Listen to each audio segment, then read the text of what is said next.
நெஞ்சோடு கலந்தவளே, என் உயிரோடு உறைந்தவளே, எனக்காக பிறந்தவளே, என் உயிரே.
ஐயோரியா, ஏன்டா அழற?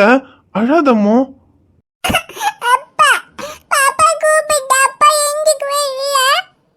அது ஒன்றும் இல்லடாமோ, அப்பாவுக்கு கொஞ்சம் உடம்பு சரியில்லாத மாதிரி இருக்குடா.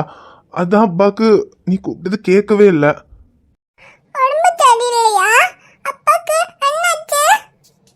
அது அப்பாவுக்கு கொஞ்சம் காய்ச்சல் அடிக்கிற மாதிரி இருக்குடா. ஒரு கொஞ்ச நேரம் அப்பா இப்ப எந்திரிச்சிருவேன்.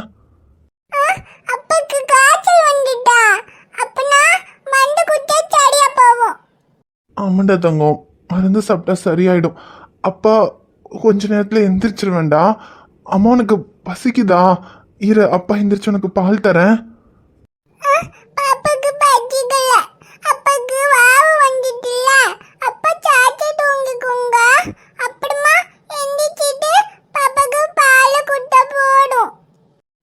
சரிடா அம்மோ, ஒரு 5 நிமிஷம்டா. அப்பாவுக்கு ரொம்ப தலைவலியா இருக்கு.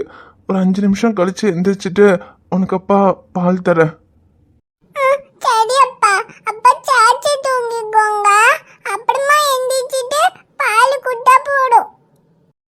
சரிடா, ஒரு 5 நிமிஷம் தான். நீ அது வரைக்கும் விளையாடு. அப்பா இப்ப எந்திரிச்சிருவேன்.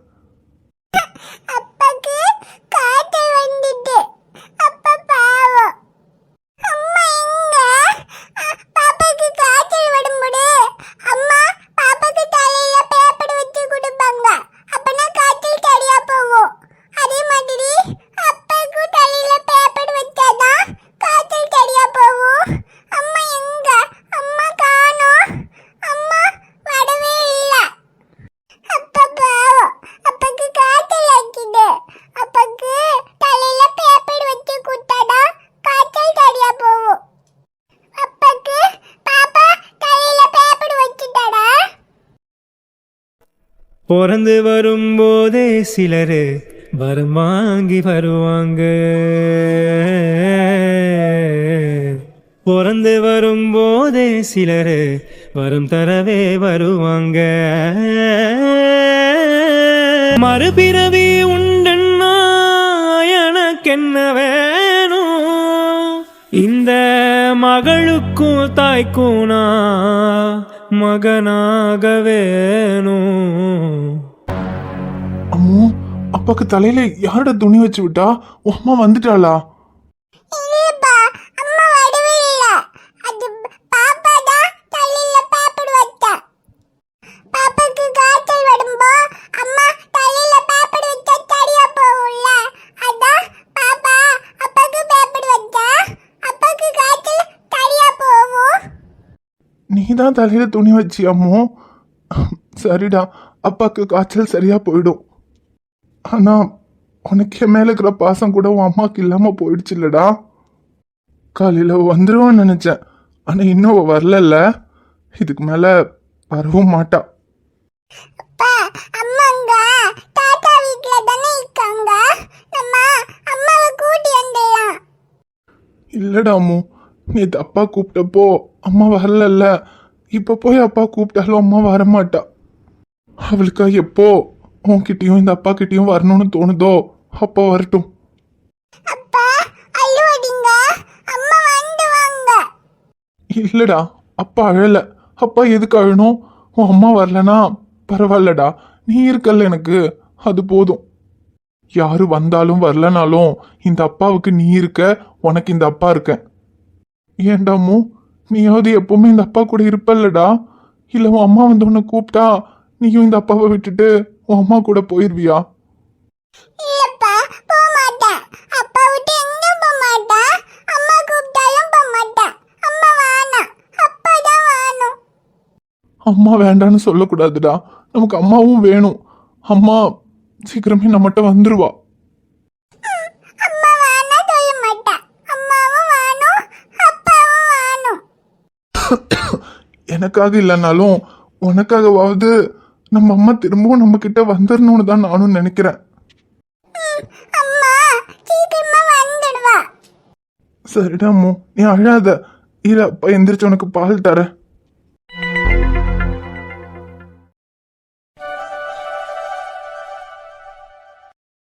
அரவிந்தப்பா, என்ன நீங்க ஆப்பிள் கையில வச்சு சாப்பிட்டுட்டு இருக்கீங்க? அம்மாக்கும் தங்கச்சி பாப்பாக்கும் தானே கொடுக்கணும். தீரா, நான் கையில தாண்டா வச்சிருக்கேன், ஆனா நான் சாப்பிடலடா. உன் அம்மா தாண்டா சாப்பிட்டுட்டு இருக்கா. இல்ல, நீங்க போய் சொல்லிட்டீங்க. அம்மாக்கு கொடுக்கறேன்னு சொல்லி அம்மாக்கு ஒண்ணுமே கொடுக்கல. நான் பார்த்துட்டே தான் இருந்தேன். நீங்க தான் சாப்பிட்டீங்க. ஐயோ டே, இவ்வளவு நேரம் உன் அம்மா தாண்டா சாப்பிட்டுட்டு இருந்தா, இப்ப தாண்டா ஒன்னே ஒன்னு எடுத்து வாயில போட்டேன். இல்ல இல்ல இல்ல, நீங்க போய் சொல்லிட்டீங்க. நான் பார்த்துட்டே தான் இருந்தேன். நீங்க தான் சாப்பிட்டீங்க. அம்மாக்கு கொடுக்கவே இல்ல. அம்மா சொல்லுங்கம்மா, அப்பா உங்களுக்கு ஆப்பிள் தரல தானே? அப்பாவே தானே சாப்பிட்டாங்க. ஆமாடா வீரா, உன் அப்பா எனக்கு ஆப்பிளே கொடுக்கலடா. எனக்கு கொடுக்கறேன்னு சொல்லி அவர் தான் திருட்டுத்தனமா எனக்கு தெரியாம எடுத்து சாப்பிட்டுக்கிட்டு இருக்காரு. அடி பாவி, போலீஸ்காரனே திருடங்கிற? ஆமா, நீங்க திருடு தானே. இப்ப கூட உடம்பு சரியில்லைன்னு போய் சொல்லி தானே ஸ்டேஷனுக்கு லீவ் போட்டு வீட்டுல உட்காந்துருக்கீங்க. இதெல்லாம் திருட்டுத்தனம் இல்லையா? ஏ குட்டிமா, எப்பவுமே என் கூட இருக்கவே மாட்டேங்கிறீங்க. இன்னைக்கு என் கூட இருங்கன்னு நீ கேட்டதுனால ஸ்டேஷனுக்கு லீவ் போட்டு உன் கூட இன்னைக்கு இருந்த பத்தியா? நீ என்ன திருடன்னு சொல்லுவ, அதுக்கு மேலேயும் சொல்லுவ. ஆமா, பின்ன என் கூட இருங்கன்னு கேட்கும் போதெல்லாம் இன்னும் 1 மாசத்துல குழந்தை பிறந்துரும், குழந்தை பிறந்ததுக்கு அப்புறமா மொத்தமா லீவ் போட்டு இருக்கேன்னு சொல்றீங்க. அப்போ உங்க குட்டி சீதா வந்தா மட்டும் நீங்க லீவ் போட்டு இருப்பீங்களா? இந்த பெரிய சீதா கூட இருக்கிறதுக்கு உங்களுக்கு நேரம் இல்லையா? அது எப்படி என்னால ஒத்துக்க முடியும்? அதனாலதான் குழந்தை பிறந்ததுக்கு அப்புறம் நீங்க லீவ் போட்டாலும் சரி, போடலனாலும் சரி, ஆனா இப்ப லீவ் போட்டு என் கூட இருக்கணுங்கிறதுக்காக தான் சொன்னேன். ஆனா இந்த விஷயத்துல கூட நீங்க திருடன் தான். உங்க குட்டி சீதாக்கு ஒரு நியாயம், எனக்கு ஒரு நியாயம். அப்ப உங்களுக்கு உங்க பொண்ணு தான் முக்கியம், நான் முக்கியம் இல்ல. ஏய், அப்படியெல்லாம் இல்ல குட்டிமா. எனக்கு என் குட்டி சீதாவும் முக்கியம்தான், நீயும் முக்கியம்தான். அரவிந்தப்பா, அப்ப நானு தீரா, நீயும் முக்கியம் தான்டா. உன் அம்மா தான் கேள்வி மேல கேள்வி கேட்டு என்ன லாக் பண்றானா, நீயும் மாடா. முன்னாடி எல்லாம் உன் அம்மா என்ன சொன்னாலும் என் அரவிந்த் அப்பா தான் சூப்பர்னு எனக்கு சப்போர்ட் பண்ணுவ. இப்ப என்னடா அப்படியே கட்சி மாறுற? அது அம்மா வயிற்றுல தானே குட்டி பாப்பா இருக்கு. அம்மாக்கு சப்போர்ட் பண்ணனா தானே அம்மா குட்டி பாப்பா தடுவாங்க. அட பாவி, அப்ப நீ அம்மா மேல இருக்கிற பாசத்துல அம்மாக்கு சப்போர்ட் பண்ணல, அம்மா வயித்துல இருக்கிற குட்டி பாப்பாக்காக தான் அம்மாக்கு சப்போர்ட் பண்ற. ஆமா, அது சரி. இந்த விஷயத்துல அப்ப அப்பாவும் பையனும் ஒரே மாதிரி தான் இருக்கீங்க. அப்பாவுக்கும் குட்டி சீதா போதும், பையனுக்கும் குட்டி தங்கச்சி போதும். அம்மாவை மட்டும் யாருக்கும் வேண்டாம். அம்மா மேல 2 பேருக்கும் பாசம் இல்ல. அம்மா மேல பாசம் இல்லைன்னு யாரு சொன்னா? அது ஒண்ணும் இல்ல குட்டிமா. இப்போ உன் வயித்துல குட்டி பாப்பா இருக்கிறதுனால நாங்க காமிக்கிற பாசம் உனக்கு குட்டி பாப்பா மேல காமிக்கிற மாதிரி தெரியுது. குட்டி சீதா வெளியே வரட்டும், அதுக்கப்புறம் இந்த பெரிய சீதா மேல எவ்வளவு பாசம் இருக்குன்னு அதுக்கப்புறம் நான் காமிக்கிறேன். நீங்க இப்படியே தான் சொல்லிட்டு இருக்கீங்க. உங்க குட்டி சீதா இன்னும் 1 மாசத்துல வெளியே வந்துரும். அதுக்கப்புறம் நீங்க இந்த பெரிய சீதா மேல எவ்வளவு பாசம் காமிக்கிறீங்கன்னு நான் பார்க்க தானே போறேன்.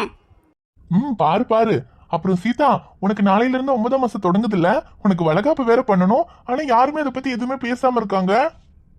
அது அரவிந்த், இப்போ ஐஷுக்கு உடம்பு சரியில்லாம போய் எல்லாரும் அந்த டென்ஷன்ல இருந்தாங்கல்ல, அதனால இதை பத்தி எல்லாம் யாரும் யோசிச்சிருக்க மாட்டாங்க.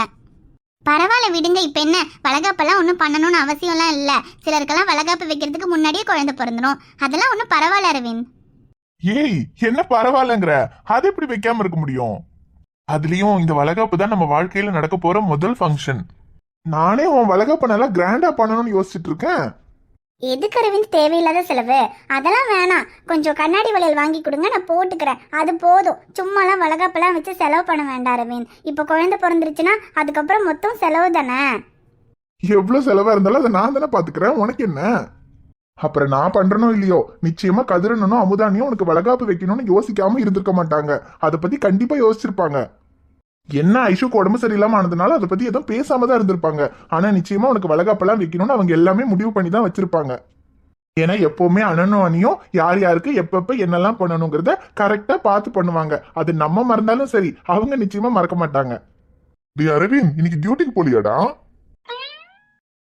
அண்ணா, அது வந்து இன்னைக்கு லீவுண்ணே. ஓ, லீவா? சரிடா. பெரியப்பா பெரியம்மா எங்க போயிட்டு வரீங்க? எனக்கு மிட்டாய் வாங்கிட்டு வந்தீங்களா? டேய், உனக்கு வீட்டை விட்டு வெளியே போனாலே வரும்போது உனக்கு மிட்டாயோட தான் வரணும்ல? ஆமா, வரும்போது மிட்டாய் வாங்கிட்டு வரணும்ல. ஐயோ டே வீரா, முட்டாய் எதுவும் வாங்கலடா. அதுக்கு நாங்க கடைக்கும் போகல. நாங்க வேற ஒரு விஷயமா போயிட்டு வந்தோம். அதனால முட்டாய் வாங்க மறந்துட்டோம். பெரியப்பா தோட்டத்துக்கு போயிட்டு வரும்போது எனக்கு முட்டாய் வாங்கிட்டு வரேன், சரியா? சரி, எனக்கு மிட்டாய் வேண்டாம். நீங்க தோட்டத்துக்கு போயிட்டு வரும்போது எனக்கு நுங்கு கொண்டு வாங்க. நுங்கு அது எனக்கு ரொம்ப பிடிக்கும். நுங்கா? அது இருக்கும்னு நினைக்கிறேன்டா. சரி, உனக்கு ஆதிக்கு நிலாக்கு எல்லாத்துக்கும் நான் தோட்டத்துல இருந்து வரும்போது நுங்கு எடுத்துட்டு வரேன். சரி பெரியப்பா, நிறைய கொண்டு வாங்க. எவ்வளவு இருக்குன்னு தெரியல. எவ்வளவு இருக்கோ எல்லாம் கொண்டு வரேன், போதுமா? சரி சரி, எல்லாமே கொண்டு வாங்க. அப்புறம் டே அரவிந்த், நாங்க இப்போ எங்க போயிட்டு வரோம்னா, சீதாவுக்கு 9 மாசம் தொடங்க போகுதுல்ல, சீதாக்கு வளகாப்பு வைக்கணுமே. அதான் ஜோசியர்கிட்ட போய் நல்ல நாள் பார்த்துட்டு வரோம். அப்படியா? நான் இப்பதான் சீதா கிட்ட சொல்லிட்டு இருந்தேன் வளகாப்பு வைக்கணும்னு. அவ என்னடான்னா, செலவெல்லாம் எதுவும் பண்ண வேண்டாம், சிம்பிளா எனக்கு கண்ணாடி வளையல் வாங்கி கொடுங்க, நான் போட்டுக்கிறேன்னு சொல்லிட்டு இருந்தா. அப்பதான் நான் சொன்னேன், நம்ம வேண்டான்னு சொன்னாலும் அண்ணனும் அண்ணியும் கண்டிப்பா இதை மறக்க மாட்டாங்க. அவங்களுக்கு எப்ப என்ன பண்ணணும்னு தெரியும். கண்டிப்பா பார்த்து வளகாப்பு பண்ணதான் போறாங்கன்னு இப்பதானே சொல்லிட்டு இருந்தேன். என்னது, வளகாப்பெல்லாம் வேண்டாம், சிம்பிளா கண்ணாடி வளையல் வாங்கி கொடுங்க, போட்டுக்கிறேன்னு சொல்றாளா? ஏ சீதா, மாசமா இருக்க, யாராவது வளகாப்பு வேண்டான்னு சொல்லுவாங்களா? ஐயோ இல்லக்கா, இப்ப இருக்கிற நிலைமையில எதுக்கு தேவையில்லாத செலவுன்னு தான் சொன்னேன். தேவையில்லாத செலவா? வளகாப்பு பண்றது தேவையில்லாத செலவா? இதெல்லாம் எவ்வளவு பெரிய சந்தோஷம். இதுக்கு செலவு பண்ணாம வேற எதுக்கு செலவு பண்ண போறோம்? அதுலயும் இந்த சந்தோஷம் எல்லாம் வாழ்க்கையில கடவுள் கொடுக்கிற வரம். அதையெல்லாம் வேண்டான்னு சொல்லக்கூடாது சீதா. அப்புறம் உனக்கும் அரவிந்துக்கும் தீரனோட விஷயத்துலதான் இதெல்லாம் எதுவும் நடக்காம போயிடுச்சு. ஆனா இந்த குழந்தைக்கு எல்லாத்தையுமே பார்த்து பார்த்து பண்ணணும்னு நாங்க நினைச்சுக்கிட்டு இருக்கோம். அப்புறம் அரவிந்த், நாளையில இருந்து சீதாக்கு 9ஆம் மாசம் தொடங்குதுன்னு அமுதா சொன்னா. அதான் வளகாப்பு வைக்கிறதுக்கு நல்ல நாள் பார்த்துட்டு வரலான்னு ஜோசியர் கிட்ட போயிட்டு வரோம். ஆமா அரவிந்த், அடுத்த வாரத்துல நல்ல நாள் குறிச்சு கொடுத்துருக்காரு. அடுத்த வாரம் நம்ம சீதாக்கு வளகாப்பு வச்சிடலாம். அப்புறம் இந்த ஒரு வாரத்துக்குள்ள வளகாப்புக்கு தேவையானது எல்லாம் ரெடி பண்ணணும். எல்லாரையும் கூப்பிடணும். நீ ஒரு 2-3 நாளைக்கு ஸ்டேஷனுக்கு லீவ் சொல்ல முடிஞ்சா சொல்லிடுடா அரவிந்த். சொல்லிடுறேண்ணே, அதெல்லாம் ஒன்றும் பிரச்சனை இல்லை. இப்போ ஸ்டேஷன்ல பெரிய வேலையெல்லாம் எதுவும் இல்லை. நான் வேணா லீவ் சொல்லிக்கிறேண்ணே. சரி அரவிந்த், அப்ப முதல்ல ட்ரெஸ் எல்லாம் வாங்கிட்டு வந்துடலாம். ஏன்னா அதுதான் தைச்சு கிடைக்க லேட் ஆகும். அதுக்கப்புறம் மற்ற வேலையெல்லாம் பாத்துக்கலாம். சரி அண்ணி, இன்னைக்கே கூட நான் ஃப்ரீ தான். நம்ம இன்னைக்கு போறதுனா கூட போயிட்டு வந்துடலாம். நீ இன்னைக்கே போலாங்கறியா? சரி பின்ன, அப்ப இரு, நான் அம்மா கிட்டயும் சித்தி கிட்டயும் சொல்லிட்டு வரேன். நம்ம இன்னைக்கே போய் ட்ரெஸ் எல்லாம் வாங்கிட்டு வந்துடலாம். அப்புறம் மற்ற வேலையெல்லாம் இந்த ஒரு வாரத்துல கொஞ்சம் கொஞ்சமா பண்ணிக்கலாம். எனக்கு வேலை இருக்குடா அரவிந்த், என்னால வர முடியாது. நீ அமுதாவையும் அம்மாவையும் கூட்டு போயிட்டு எல்லாம் வாங்கிட்டு வந்துரு. சரிண்ணே, நீங்க வர வேணாம், நான் பாத்துக்கிறேன். அரவிந்தப்பா நானும் வருவேன். நீயா? நீ எல்லாம் ஒண்ணும் வேண்டாம். நீ வந்தா அப்புறம் ஆதி நிலாவும் வரேன்னு சொல்லுவாங்க. அன்னைக்கு பொங்கலுக்கு ட்ரெஸ் வாங்குறதுக்கு உங்களை கூட்டிட்டு போயிட்டே அங்க இல்லாத அலப்பறை பண்ணி எங்களுக்கு போதும் போதுன்னு ஆயிடுச்சு. நீங்க எல்லாம் ஒண்ணும் வர வேண்டாம், நாங்களே போய் வாங்கிட்டு வரோம். அதெல்லாம் முடியாது. குட்டி தங்கச்சிக்கு நான் தான் ட்ரெஸ் வாங்குவேன். குட்டி தங்கச்சிக்கா? டே தீரா, அதுக்கு குட்டி தங்கச்சிக்கு யாரும் இப்ப ட்ரெஸ் வாங்குறா? இப்ப ட்ரெஸ் உன் அம்மாவுக்கு தான் வாங்குறாங்க. குட்டி தங்கச்சிக்கெல்லாம் இன்னும் 1 மாசம் கழிஞ்சு பாப்பா பிறந்ததுக்கு அப்புறம் தான் வாங்குவாங்க. உன் அம்மாக்கு தான் ட்ரெஸ் வாங்க போறீங்களா? அப்பனா நான் வரல. நான் குட்டி தங்கச்சிக்கு ட்ரெஸ் வாங்குறதா இருந்தா தான் வருவேன். டேய் தீரா, இப்பதான் என்னமோ குட்டி தங்கச்சி பாப்பா மேல மட்டும் இல்ல அம்மா மேலயும் பாசம் இருக்குன்னு சொல்லிட்டு இருந்த. இப்ப தெரியுதுடா உனக்கு அம்மா மேல எவ்வளவு பாசம் இருக்குன்னு.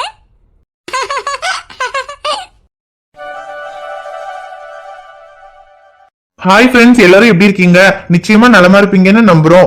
இந்த வீடியோ உங்களுக்கு பிடிச்சிருந்தா மறக்காம வீடியோவுக்கு ஒரு லைக் போடுங்க. வீடியோ பத்தின கருத்தை மறக்காம கமெண்ட்ல சொல்லுங்க. வீடியோவை உங்க ஃப்ரெண்ட்ஸுக்கும் ஃபேமிலிக்கும் ஷேர் பண்ணுங்க. சேனலை சப்ஸ்கிரைப் பண்ணாம பார்த்துட்டு இருந்தீங்கன்னா சப்ஸ்கிரைப் பண்ணிட்டு பாருங்க. பாப்பா உங்களை பார்க்க நாளைக்கு வரேன்.